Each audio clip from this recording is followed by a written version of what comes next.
Save AP from TDP. Yes, హత్యలు, అత్యాచారాలు, దాడులు, దౌర్జన్యాలు, ధ్వంసాలు, విధ్వంసాలు, సొంతూర్ల నుంచి వందల కుటుంబాలను వెళ్ళగొట్టడాలు.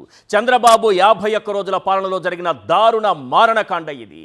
పక్కా లెక్కలతో సహా చెప్పాలంటే 31 రాజకీయ హత్యలు, 300కు పైగా హత్యాయత్నాలు, టీడీపీ నేతల బెదిరింపులతో 35 మంది ఆత్మహత్యలు, 20 మందికి పైగా చిన్నారులు, మహిళలపై అత్యాచారాలు, ఇళ్లలోకి చొరబడి 560 చోట్ల ప్రైవేటు ఆస్తుల ధ్వంసాలు, 490 చోట్ల ప్రభుత్వ ఆస్తుల విధ్వంసాలు.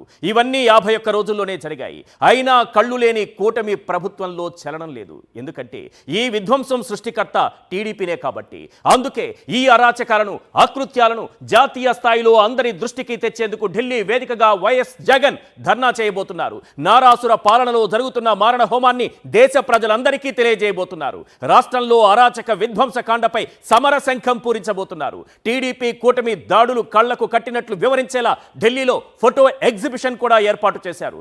రాష్ట్రంలో టీడీపీ చేస్తున్న మారణ హోమంపై ఇప్పటికే ప్రధాని మోడీకి జగన్ లేఖ రాశారు. కేంద్రం తక్షణమే జోక్యం చేసుకుని విచారణ చేయాలని డిమాండ్ కూడా చేశారు. ఇప్పుడు ఢిల్లీ వేదికగా ధర్నాకు దిగడంతో దేశం చూపంతా అటువైపే ఉంది. అసలు పచ్చ సైకోలు రెచ్చిపోతుంటే ప్రభుత్వం ఎందుకు మౌనంగా ఉంది? 31 మందితో పాటు ప్రజాస్వామ్యాన్ని కూడా నడి రోడ్డుపై ఖూనీ చేశారా? ఆడబిడ్డల ఆక్రందనలు, హాహాకారాలు ఈ ప్రభుత్వానికి వినబడవా, కనబడవా? టీడీపీ అధికారంలోకి వచ్చిన 51 రోజుల్లో జరిగిన అరాచకానికి, చంద్రబాబు అరాచక పాలనకు సంబంధించి కొన్ని దృశ్యాలు మాత్రమే మీరు చూశారు. ఓవరాల్గా ఈ 50 రోజుల పాలనలో రాష్ట్రంలో జరిగినటువంటి అకృత్యాలు ఎన్నో ఒకసారి మనం స్క్రీన్ పైన చూద్దాం. ఎస్, 51 రోజులు 31 హత్యలు చేశారు. 51 రోజుల్లో జరిగినటువంటి హత్యలు ఏంటంటే 31. మొన్నటికి మొన్న వినుకొండలో అత్యంత దారుణంగా రషీద్ను చంపడంతో 31వ హత్యను టార్గెట్ ఏదైతే పెట్టుకున్నారో ఆ టార్గెట్లో భాగంగా 31వ హత్యకు రీచ్ అయ్యారు. ఇక 300కు పైగా హత్యాయత్నాలు జరిగాయి. పచ్చమూక చేసినటువంటి హత్యాయత్నాలు ఈ 55 రోజుల్లో 300కు పైగా ఉన్నాయి. 300కు పైగా హత్యాయత్నాలు చేశారంటే గాయాలతో ఎంతమంది హాస్పిటల్ పాలై ఉంటారో ఆలోచించండి. టీడీపీ నేతల వేధింపులతో ఆత్మహత్యలు చేసుకున్న వారి సంఖ్య ఎంతో తెలుసా? వాళ్ళ వేధింపులతో ఆత్మహత్యలకు పాల్పడిన వారి సంఖ్య 35 ఉంది సార్.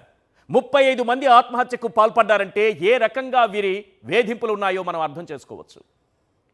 ఇక ఇళ్లలోకి చొరబడి 560 చోట్ల ప్రైవేటు ఆస్తులు ధ్వంసం చేశారు. ప్రైవేట్ ఆస్తులు ధ్వంసం చేసినవే 560 చోట్ల చేశారు. ప్రభుత్వ ఆస్తులను కూడా వదలలేదు వీళ్ళు, అది కూడా చెప్తాను. ఇళ్లలోకి చొరబడి ప్రైవేట్ ఆస్తులు అంటే వైఎస్ఆర్సీపీకి ఓటేసిన వాళ్ళు కానీ, అనుకూలంగా ఉన్నవాళ్ళు కానీ, వారందరిపైన దాడులవి. ఇక 490 చోట్ల ప్రభుత్వ ఆస్తుల విధ్వంసం, సచివాలయాలు కూల్చివేత, ఆర్బీకేల కూల్చివేత, రైస్ సప్లై చేసే వాహనాల కూల్చివేత. వీళ్ళు చేసినటువంటి విధ్వంసాలు 490 ప్రభుత్వ ఆస్తుల విధ్వంసం జరిగింది. ఇవి ఈ 55 రోజు పాలనలో తన అరాచక పాలనను ఏ రకంగా చంద్రబాబు అందించారో మనకు అర్థమవుతుంది.